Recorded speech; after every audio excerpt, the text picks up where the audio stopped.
অষ্টাদশ শতাব্দীর মাঝামাঝি সময়ে এই এলাকায় গৌরী বল্লভ সেন নামে একজন বিশিষ্ট যোদ্ধার সম্মানিত ব্যক্তি বসবাস করতেন। তৎকালীন তার মালিকানাধীন একটি পুকুরের পাড়ে সীতা নামক এক ধোপার নেতৃত্বে কিছু সংখ্যক ধোপা বসবাস করত। যে পুকুরের পাড়ে তারা বসবাস করত সেই পুকুরটি এখনও সীতার দিঘি নামে পরিচিত। কথিত আছে যে সীতা নামক ওই ধোপাকে একদিন খুঁজে পাওয়া যাচ্ছিল না। একদিন পর ওই পুকুরে তার লাশ ভাসতে দেখা যায়। ইহা একটি ভৌতিক কাণ্ড মনে করে এই পুকুরের পাড়ে যে সীতার নেতৃত্বে ধোপাগুলা বসবাস করত তারা একদিন কাউকে না জানিয়ে এই পুকুরের পাড় থেকে কোনো এক অজানা জায়গায় চলে যায়।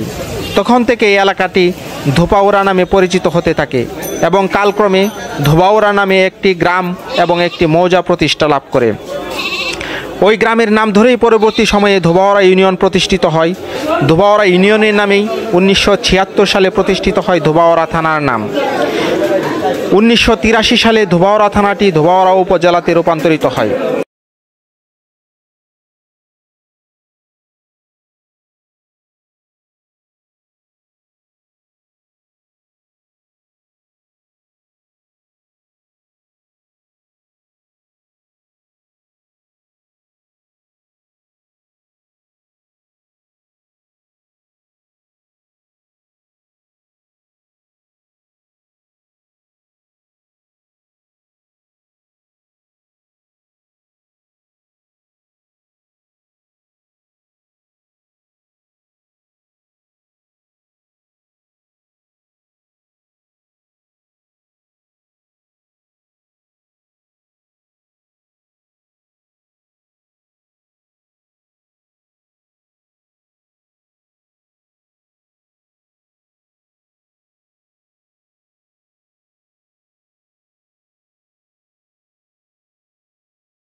ভালো কাটা বন্ধ হয়ে